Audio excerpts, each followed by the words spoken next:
We've got a video on mirror neurons coming up. Explains how they were discovered.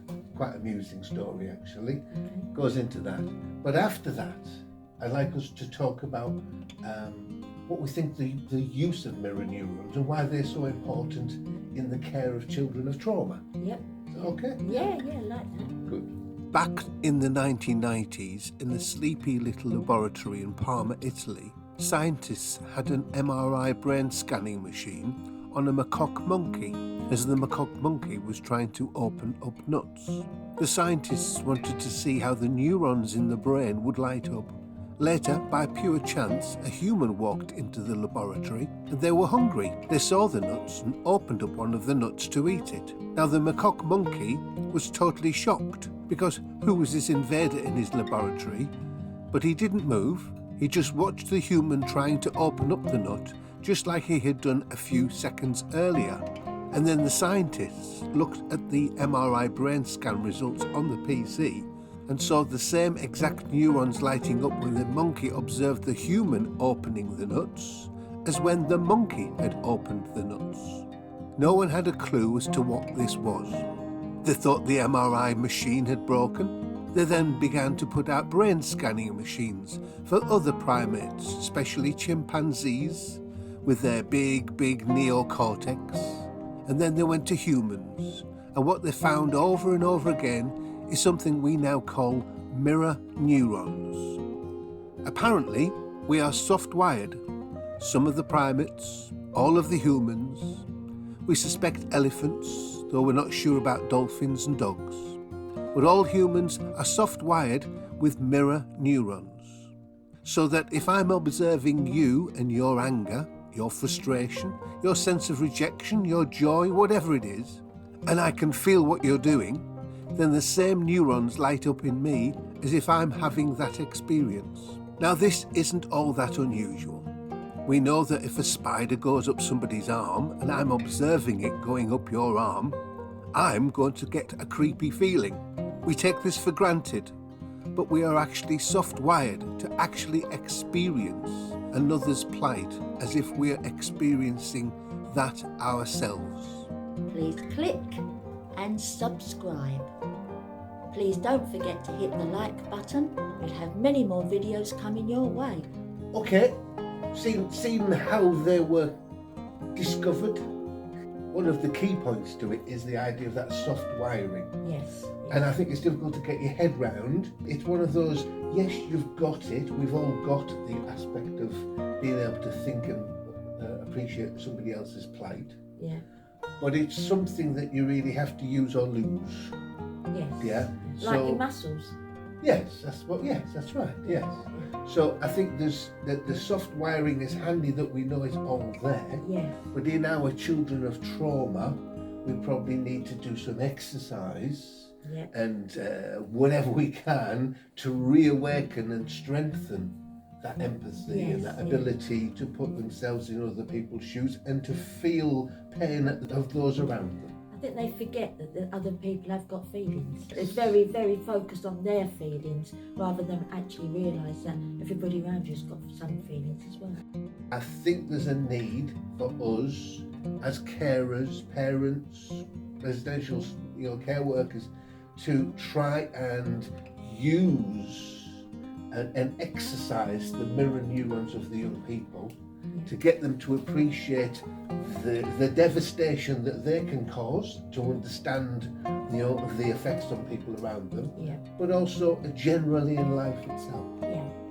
But a lot of that can be done by modelling. You can model, if someone's sad, you can model how to put your arm around them, say how you feel. You can model a good behaviour, can't you? That they might not have had modelled when they was little. Yes.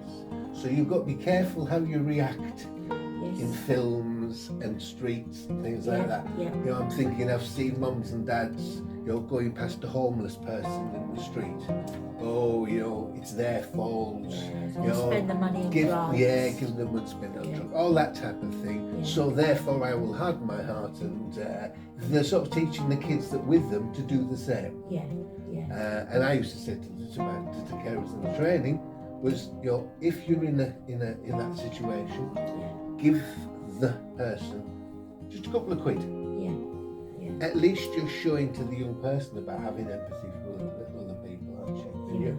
And you're trying to prick that bubble that they're in. But you can do that from films. You can do it with animals. Caring for animals, that's your forte, isn't it? That's a big thing, I think, you know, because animals, they respond very good to good care. So you get that fulfillment back instantly. Yeah. You know, if you give your hamster or your rabbit food, you know, you can see him eating it. You can see him thriving on it.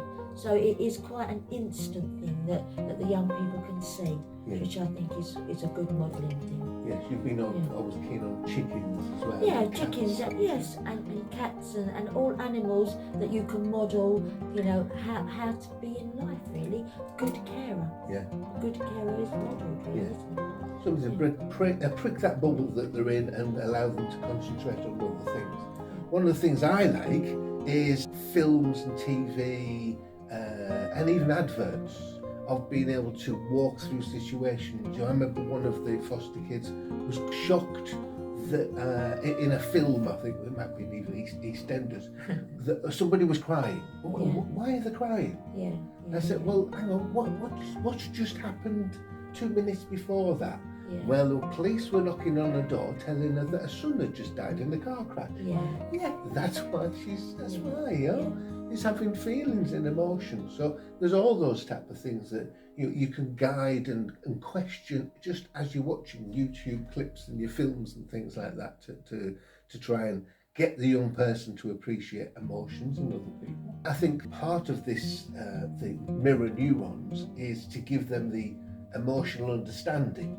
I keep saying I'd rather our young people of trauma know about their emotions and the level of emotion that is appropriate for a situation than things like the square root of 62 and the capital of France and things like that. So when our young people are asked how they feel, I do believe that they're in a fog of emotions. So those neurons, mirror neurons, is the start of the journey for them to understand their own emotional intelligence. And I think you've got to realise where they come from, you know, that if one person's tired when you're sitting in your cave, you know, you're all tired. So because the yawn is quite infectious, so everybody sleeps. It just I think to go back to find out where they originated and how they become useful for a human being sort of links into how they're used now. You know, because maybe if someone's chaotic, you know, they do make everybody else chaotic, and that is so everybody can feel their pain. And I just think that the mirror neurons works both ways, you know, works for carers and for young people, so we can feel their pain and they know that we can feel it, you know, and that's got to be good. And I think that the feeling hungry, or if somebody, I think we've all gone this, if somebody's got something wrong with their eye, you know, a bit of grit or something in the eye, I've just had that actually. It always makes my eyes water just thinking, you know, and so it's sort of like, you know, it goes right back in time that how this helped human beings bond really, and how it made us a society. So we've got to continue that. You know, we're always in change, aren't we? So we've got to continue how it started and letting the young people know that it's all part of being a human being. Please don't forget to hit the like button. Please click and subscribe. We'll have many more videos coming your way.